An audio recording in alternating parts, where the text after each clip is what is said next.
So dear students, కొత్త విద్యా సంవత్సరంలోకి మనం రావడం జరిగింది. ఈ 35-40 రోజులు మీరు ఏంటంటే ఎట్లా గడిపారు, ఏం చేశారు అనేది కాకుండా now again you have to move ahead as we code there and make excellence. ఇందాక మీరంతా క్లాస్లోంచి వస్తున్నా లేకపోతే టీచర్స్ వీళ్ళంతా వస్తున్నా, వేసవి తర్వాత వర్షాలు పడినప్పుడు గోదావరి నీరు కానీ కాలువలు కానీ ప్రవహించినట్టుగానే వస్తుంటుంది. ఆ కొత్త నీరు వచ్చినప్పుడు డెఫినెట్గా రకరకాల కలపతోటి చెత్తతోటి అంతా వస్తుంటుంది. ఎందుకంటే మధ్యలో ఉండే all the garbage will be left there and a fresh water will come up. So అదేవిధంగా సమ్మర్ వెకేషన్స్లో మీరు మొబైల్స్తో ఉన్నా లేదు రకరకాల ఆటలు పాటలతో ఉన్నా, అది అంతా ఈ కొత్త నీరు వచ్చి దాన్ని వదిలినట్టుగానే you have to move for head and make excellence. ఇది చేయాలి అనుకుంటే మీ అందరికీ తెలిసి ఉండొచ్చు, ఒక ప్రసిద్ధమైన గెద్ద కథ ఉంటుంది. అంటే గెద్ద 40 సంవత్సరాలు వచ్చిన తర్వాత దానికి ఆ ముక్కు అంతా కూడా ఏంటంటే వంగిపోతుంది, ఏం పట్టుకోలేదు, గోర్లన్నీ కూడా వీక్ అయిపోతాయి, ఆ మాంసాన్ని చీల్చలేదు, ఎగురుదామంటే ఆ ఏకలన్నీ కూడా బాగా బరువైపోతాయి, స్వింగ్ ఇవ్వలేదు అది.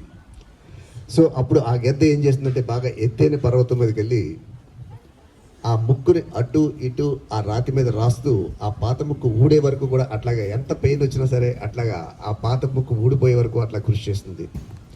ఎప్పుడైతే ఆ పాత ముక్కు ఊడిపోయిందో లోపల ఉండే ఆ కొత్త ముక్కుతోటి ఆ రక్తం వస్తున్నా సరే ఆ వీక్ అయిపోయిన గోల్డ్ అన్నింటిని కూడా పీకేస్తుంది. పీకిన తర్వాత మళ్ళీ దాని యొక్క ఫెదర్స్ అన్నింటిని మళ్ళీ పీకడం మొదలు పెడుతుంది. ఆ విధంగా కొత్త ఫెదర్స్ తోటి it starts flying and again it's regenerate and at the same time it starts its own journey to reach that success. So another 40 years మళ్ళీ సరిపడా శక్తి అంతా తీసుకుంటుంది. ఇన్ ద సేమ్ వే ఈ 30-40 డేస్లో మీరు ఏంటంటే రకరకాలు ఉన్నాయి కాబట్టి అన్నీ కూడా ఏంటంటే just wipe it off and come with a new feather and come with an excellence. అలాగే ఈ రోజు నుంచి మీరు నేర్చుకోవాల్సిందంటే ప్రతిరోజు ఒక సబ్జెక్ట్ నేర్చుకోవడమే కాకుండా ఒక కొత్త విషయం, ఒక కొత్త అలవాటు, ఒక కొత్త నడవడిక నేర్చుకున్న అనే విధానంతో అడుగులు మీరంతా వేస్తుండాలి. చేసి bring laurels to your parents, your institution and the nation as a whole. So can you give me an assurance definite will reach to your expectations అని చెప్పి మీరంతా ఒక్కసారి మీ కుడి చేయి పైకెత్తి కొత్త విద్యా సంవత్సరంలో డెఫినెట్గా విల్ డూ మిరాకిల్స్ అని చెప్పి ఎస్ గుడ్ సైన్. సో ఈ just give yes we do it గట్టిగా సరిపోదు. Yes we do it, yes we do it.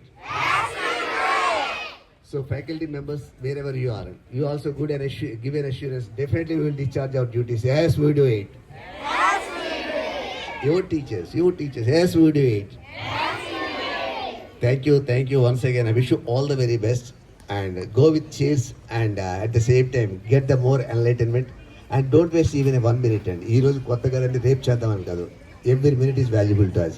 So make a move and I request the PET to take the next step.